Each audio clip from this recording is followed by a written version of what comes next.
Imagine missing a train, feeling hopeless and ready to give up. But what if that simple accident was not the end, but the hidden beginning of new connections, fresh hope, and a joyful way to love English again? Missed train, heavy heart. Ever had one of those mornings where the universe feels like it's playing a prank on you? That was exactly how it felt for Anna, standing on the platform in Copenhagen, watching the train doors close right in front of her. 1 second too late, and suddenly she wasn't just late for work, she was swallowed by a heavy silence, left behind with nothing but the sound of the train fading into the distance. Missing a train sounds small, but in that moment, it felt enormous. Her chest tightened, her shoulders sank, and her brain whispered the kind of cruel things brains love to whisper: "You're failing again." Funny thing is, psychologists say we tend to exaggerate small setbacks because our brains are wired to treat unexpected changes as threats. That explains why missing one train felt like missing out on life itself. Basically, Anna's nervous system was throwing a tantrum, and she was the parent too tired to argue. She looked around the station. People rushed past, their shoes tapping like impatient clocks, and Anna stood still, stuck between frustration and emptiness. And here's the kicker, she wasn't only thinking about the train. She thought of every unfinished English lesson, every time she stumbled over a sentence, every little failure stacked like dominoes in her head. The train wasn't just a train anymore. It was a symbol of all the chances she thought she had missed. But here's the twist, sometimes the very thing we label as failure is simply an unmarked doorway. It doesn't scream opportunity, it just whispers, "Wait. Watch. Something else is coming." Anna didn't know it yet, but missing that train was about to redirect her entire day, and maybe even her life. Quiet streets of Copenhagen. Have you ever noticed how silence can feel louder than noise? As Anna left the train station, her shoes clicked against the cobblestones of Copenhagen's narrow streets. The city was awake but calm, bicycles gliding by, the smell of fresh bread sneaking out from a bakery. The morning light turning the old brick buildings into warm, sleepy giants. Walking slowly, Anna felt her heart still heavy, but something began to shift. She had nowhere to rush now. And in that pause, she started to notice the small details she usually missed. The rhythm of bike bells, the laughter of 2 school kids practicing their English words, the way a shopkeeper hummed while arranging flowers outside. It was like the city was whispering, "Breathe. You're not late for life." Science has a funny name for this, the attention restoration effect. When you slow down and let your brain notice ordinary beauty, sunlight, sounds, smells, your stress chemicals start to fade, like steam slipping off a hot cup of tea. Anna didn't know the psychology behind it, but she felt her shoulders loosen. For the first time that morning, she wasn't chasing the train in her mind. She was just here, and here's the irony. Missing the train forced her to slow down, and slowing down gave her more than any train ride could. She saw a city she lived in but rarely observed. Every cobblestone seemed to say, "You're still moving forward, just not in the way you expected." Little did she know, this walk through quiet streets was guiding her toward a place where her day, and her English practice, would take an unexpected turn. Coffee shop encounter. Picture this, Anna, still wandering the cobbled streets, is pulled by the smell of roasted coffee beans. It's the kind of smell that hugs your soul before the cup even touches your lips. She pushes open the door of a tiny cafe tucked into the corner, where wooden tables lean slightly from years of use, and the air buzzes with soft chatter. Anna orders a cappuccino, her voice quiet. She's not in the mood for talking. But fate clearly didn't get that memo. At the next table, a traveler with a backpack bigger than his torso looks up and smiles.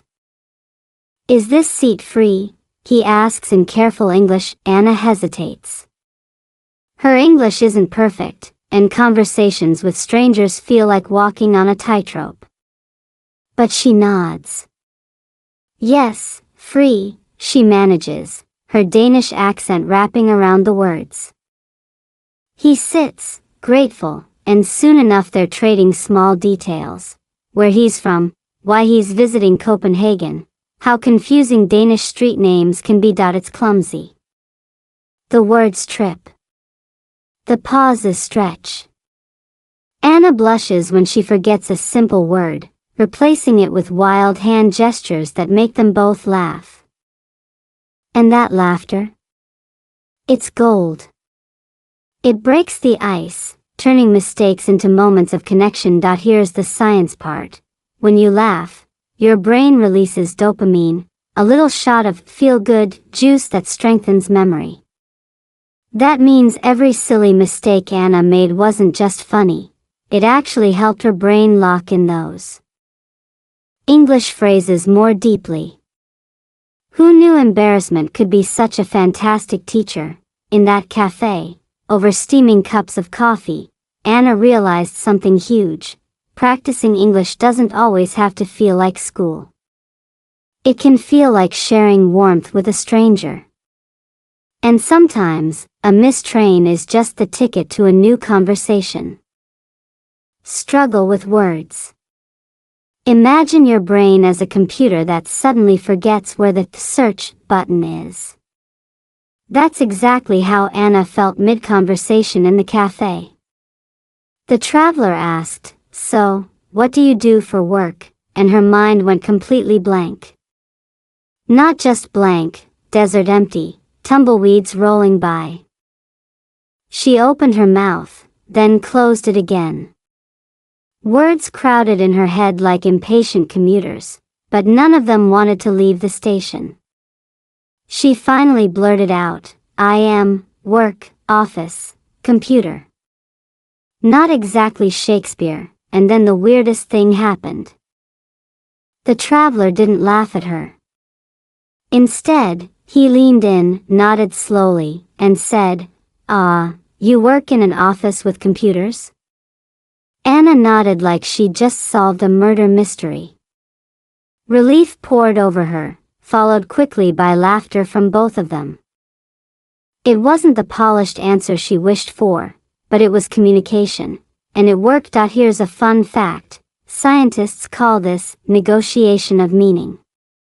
When two people struggle to understand each other, their brains actually work harder, building stronger connections. In other words, messing up your English isn't failure, it's free brain training with bonus laughter included. Every mistake Anna made became a bridge instead of a wall. She pointed at objects, acted things out, sometimes even made up words. The traveler responded with patience and humor. And the more they stumbled, the more real the conversation felt. That's when Anna realized, language isn't about perfect grammar, it's about staying in the game long enough for meaning to shine through. And ironically, the struggle, the pauses, the wrong words, the hand flapping, was what made the moment unforgettable. In the end, it wasn't a flawless English lesson. It was something better, proof that even broken words can build unbreakable connections. Shared stories, simple joys. Some conversations feel like trading puzzle pieces you didn't know you were missing. That's what happened next. Between sips of coffee, the traveler began sharing his own story. To Anna's surprise, he confessed, "My English was terrible when I first started. I couldn't even order food without panicking." Anna's eyes widened. She had imagined that anyone brave enough to travel must speak English fluently. But here was this stranger admitting he'd once struggled exactly like she was struggling now. He described how, at the beginning, he practiced by speaking slowly to himself in front of a mirror, repeating simple phrases like, "I want water," or "I go to the park." He laughed. People thought I was crazy. But it worked. The cafe seemed to shrink around them, the chatter fading as their little corner grew warmer with shared honesty. Anna listened, fascinated. For the first time, she felt less alone in her battle with English. Mistakes weren't shameful anymore, they were part of the universal journey. Science actually backs this up. Psychologists call it social modeling. When you see someone else overcome a challenge you're facing, your brain lights up with mirror neurons, whispering, "If they can do it, maybe you can too." Anna wasn't just hearing his story. Her brain was borrowing his courage. They ended up laughing over the simple joys of communication, how sometimes the wrong word makes the conversation more memorable, how slow speech often feels more genuine than fast chatter. By the time they finished their cups, Anna wasn't thinking about her missed train anymore. She was thinking about how connection, not perfection, had just turned her morning upside down. It turns out, sometimes the most valuable lesson doesn't come from a teacher or a textbook, it comes from a stranger who admits they once stumbled exactly like you. Realization in the rain. When Anna finally stepped out of the cafe, Copenhagen had changed clothes. The sky was gray now, and a fine mist turned into steady rain. She pulled her jacket tighter, but instead of feeling miserable, she smiled.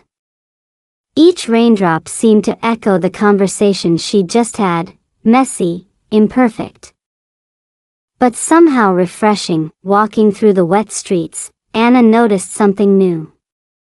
Normally, rain would mean annoyance. Wet shoes, ruined hair, cold fingers. But today, she saw people biking with umbrellas balanced like circus acts. Kids splashing in puddles, and shop windows glowing warmly against the drizzle. The whole city was alive in the rain. Here's the funny psychological trick at play. Our brains often reframe experiences when our mood shifts. Scientists call it cognitive reappraisal. Basically, when you feel better, the world doesn't actually change, your lens does. The rain wasn't different, Anna was. She had missed her train, yes, but she had also gained a stranger's story, a burst of laughter, and the courage to keep speaking English no matter how clumsy it sounded. By the time she reached the bus stop, she realized something profound. Maybe missing the train wasn't a punishment. Maybe it was the universe giving her a detour, an invitation to slow down, to connect, to practice, to see beauty she usually ignored. She laughed to herself, the rain dripping from her hair, and thought, if I had caught that train, I would have missed all of this. It was no longer a disaster. It was a gift disguised as inconvenience. And suddenly, the rain felt less like cold water and more like a quiet applause. That was the moment Anna's heavy heart lightened, one drop at a time. Small step, big change. Back home, with her coat still damp from the rain, Anna sat by the window and opened her old English notebook. It had been gathering dust for months, a symbol of her broken promises to herself. But this time felt different. She didn't sit down with guilt. She sat down with curiosity. She remembered the traveler's story about practicing in front of a mirror, repeating simple phrases, even if it felt silly. So she tried it. She whispered, slowly, I am drinking tea. Then louder, I am drinking tea.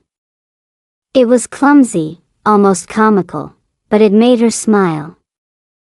She was finally practicing without the pressure of perfection. Here's where science sneaks in again.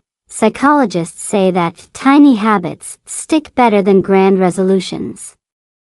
Your brain is more likely to keep doing something if it feels small, doable, and kind of fun. Anna didn't set a goal to become fluent in 6 months. She simply promised herself 5 minutes a day.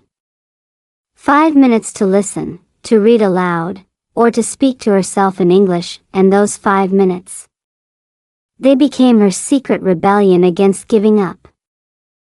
Each small step was proof that she hadn't missed her chance. She was still in the game. The irony was beautiful.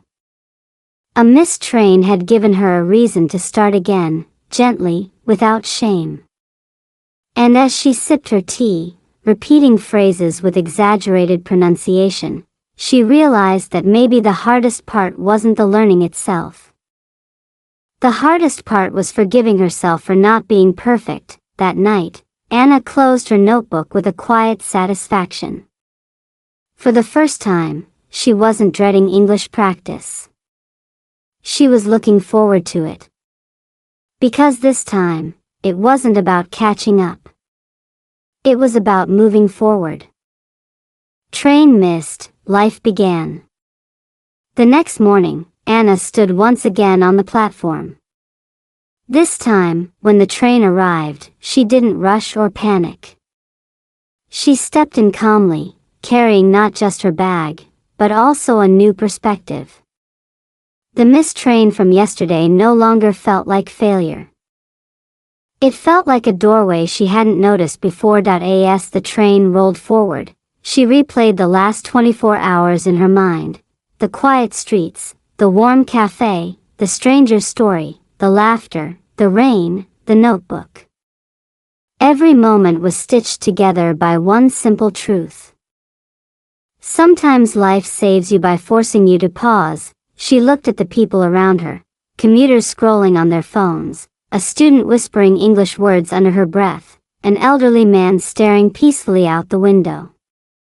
And Anna realized she wasn't alone in her struggle. Everyone here was missing something, trying something, failing at something. But the real victory wasn't about never missing a train, a word, or an opportunity. It was about what you do after that. That's the secret she carried now. Every missed train can become a beginning, if you let it. You don't need to be perfect. You just need to show up, keep speaking, keep listening, keep living. So yes, Anna missed a train. But in that delay, she found something bigger: courage, connection, and a reason to fall in love with English again. Sometimes, losing the schedule is how you find your story. When you miss a train, don't see it as the end. See it as a new beginning, where persistence and belief can change everything. Your journey of learning English is the same. Every step matters deeply.